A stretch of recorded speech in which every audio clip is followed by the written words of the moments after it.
Last year when Xiaomi launched their laptops, a lot of people appreciated them, and they were launched at the right time because a lot of people had started working from home and needed devices for content consumption. And the Mi Notebook 14 Horizon Edition came at approximately the right time. The laptop did have some shortcomings and lacked a dedicated camera. This year, Xiaomi has addressed that by including a dedicated webcam and has launched two variants, the Mi Notebook Pro and the Mi Notebook Ultra. Now, prices start from 59,900 and go all the way up to 76,900. Now, we spent over 2 weeks with the Mi Notebook Ultra, and in this video, we're going to be reviewing it. Now, like I said, Xiaomi has launched two variants of the notebook. One is the Mi Notebook Pro and the other is the Mi Notebook Ultra. And where they differ primarily is in the screen size and the resolution. So the Mi Notebook Pro has a 14-inch IPS anti-glare display with a 2560 by 1600 pixel resolution. And the other, which is the Mi Notebook Ultra, has a 15.6-inch anti-glare display with a 3.2K resolution, which is 3200 by 2000 pixels, giving it a total of 242 pixels per inch. Everything else on the inside that we talk about is the same across the devices. So in this video, like I said, we're going to be checking out the Mi Notebook Ultra. And let's start off with build quality and design. From last year, if you look at the Mi Notebook Ultra, with respect to design, it is pretty similar. Only a few changes here and there, and primarily the branding has changed from Mi to Xiaomi, and the overall design remains the same. So you still have the aluminum 6 shell, and the overall build quality seems really nice from the outside. On the back, you do have appropriate venting as well as raised feet to allow better airflow, and then you can also see the cutouts for the speakers on the back. For ports, the Mi Notebook Ultra has a USB-C port, which also doubles up as the charging port. You also get a full HDMI out for connecting additional displays, a full-size USB port, and a Thunderbolt port. On the other side, you also get an additional USB port along with a combi jack, so you can attach your headsets, speakers, or microphones, or combined. Now let's talk about the display. In the Mi Notebook Ultra, you get a 15.6-inch display. Now this is a 3.2K display, which has a resolution of 3200 by 2000 pixels. You get a total of 242 pixels per inch. This has a pretty impressive viewing angle, and it is a much higher resolution.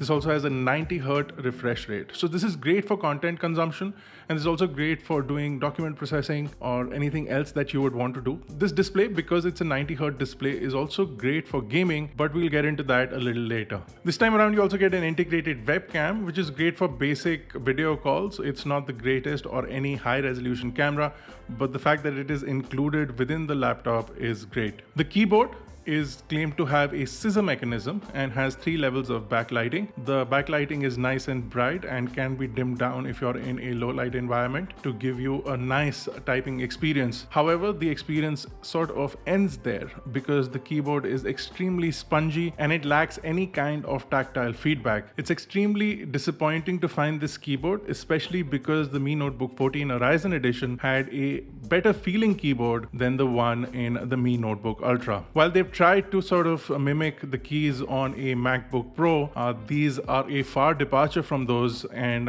while those feel great to type on, these do not.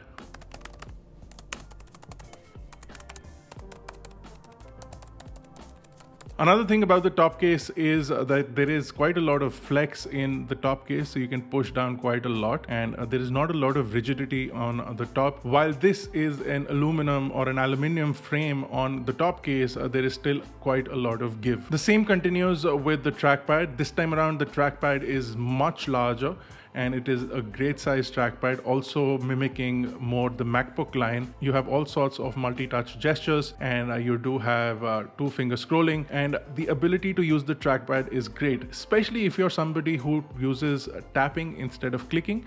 But if you're like me and you like to use your thumb on the bottom left to click into the trackpad, then you'll find that most times the click doesn't register, and there is quite a lot of give in the trackpad as well. It is a plastic trackpad, and it's not the best feeling trackpad on this device as well. Now let's get into performance. Both of these laptops, the Mi Notebook Pro and the Mi Notebook Ultra, are available with 2 chip options. So you get the Intel Core i5 11300H with a 4.4 gigahertz clock and the Intel Iris Xe graphics, or you can choose to get the Core i7, which is the 11370H, with a 4.8 gigahertz clock and the Intel Iris Xe graphics. Now, both of these are available with 8 gigabyte or 16 gigabyte of DDR4 RAM, which is clocked at 3200 megahertz. And you also get 512 gigabyte of SSD storage as standard. Our tester is a Core i7 with 16 gigs of RAM and 512 gigs of storage. And for that, you do get a pretty impressive response from the device. The turning on speeds are pretty nice, and the overall device is extremely responsive and jumping between applications or browsing the web. Even watching 4K content on this display is a breeze, especially mixed up with the kind of performance we're getting from the Core i7. And you can also use the included bundle of Microsoft Office. So if you use Word, Excel, you do get a student version of that included with the device. All you need to do is register it, and then you can start using it. So all those things are great if you're trying to do some document processing, if you're trying to browse the internet, or your work is mostly online, then these devices are excellent for that. But the minute you start to demand more from this laptop graphically, it will start to falter, and the primary reason for that is the Intel Iris Xe graphics. Whereas last year you did get the NVIDIA GeForce MX 350 GPU, which was pretty significant for the Mi Notebook 14 Horizon Edition. In comparison, the Intel Iris Xe graphics are not that great and will lead to disappointing results when it comes to graphics performance. Just as an example, if you're deciding to do any kind of gaming on the Mi Notebook Ultra, most games will refuse to even launch because of the lack of a supported graphics driver. Whereas for games like Shadow of the Tomb Raider, a game that came out in 2018, and it runs flawlessly across a lot of devices, including the M1 Mac Mini and even last year's Mi Notebook Horizon Edition. This year around, if you want to play that game on the Mi Notebook Ultra, you have to not only dumb down your resolution to around 720p, you also have to lower the graphics to the lowest possible settings to get about 25 FPS on the game. And that's the only way you can play any kind of games on this at the lowest possible settings in the Roblox mode. And that's the only way you can play any kind of games on this. So that was extremely disappointing for the Mi Notebook Ultra with the kind of price tag of $76,999. This is extremely disappointing. But you don't have to be disappointed all the way. You do have one redeeming factor in this, and that also needs you to spend quite a lot of money because you'll need to get a external Thunderbolt enclosure. So here I do have an old Thunderbolt enclosure, which is a Thunderbolt 3 enclosure with a Vega 64 GPU.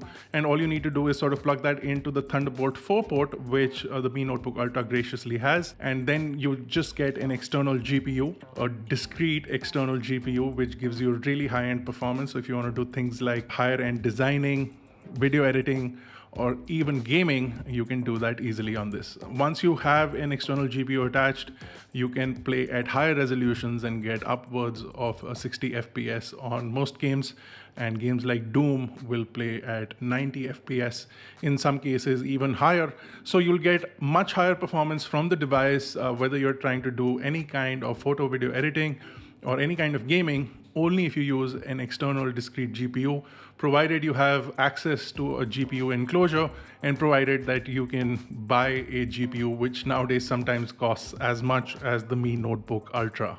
This year around, Xiaomi's also made it extremely difficult to pop open the back case. They've now put in pentalobe screws, so you'll need a specialist screwdriver to open these up. Luckily, Xiaomi themselves sells a toolkit which includes the screwdriver to open up the back case. And they've also added clips on the back of the back case, so you'll need to really pull on the back case to get it opened up. And in most cases, you might end up damaging the clips. However, we did not falter here, and we managed to open up the back case to find that nothing is upgradable. RAM is soldered on and does have a heatsink soldered onto it as well. So we couldn't even look at the manufacturer. But we could see the large battery, which offers up the 10 hours of usage that is promised on this device. We found that on a day's use, you can get easily 6 to 7 hours of continuous usage if you're browsing the internet, doing a basic document processing and things like that. If you're doing anything more, like watching videos or consuming content, your battery life will decrease significantly. You do have access to the SSD. This is a Kioxia SSD, and it does not have the best performance when compared to an NVMe SSD, but it is a 512 gigabyte, which will be enough for most people.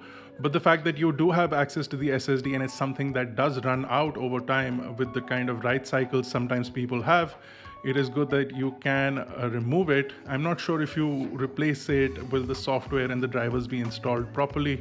I'm not sure about that, but you do have access to it. You can easily pop in a larger capacity, possibly a 2 terabyte SSD in there, so you at least get access to larger storage on the device. Now, the Mi Notebook Ultra and the Mi Notebook Pro also come with a dedicated power button, which doubles up as the fingerprint sensor. This works with Windows Hello, and if you would register your fingerprint, it is just a tap style fingerprint sensor, so something like Touch ID on the MacBooks.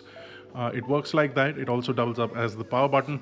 It's pretty responsive, but again, it's a hit or miss, so I would recommend that you register your finger a couple of times to get the most impressive sort of result from it. There's also a customizable macro button that can be set to any application. The speakers on this device are pretty loud, and for most cases, if you're consuming content, watching videos, etc., the speakers are good enough.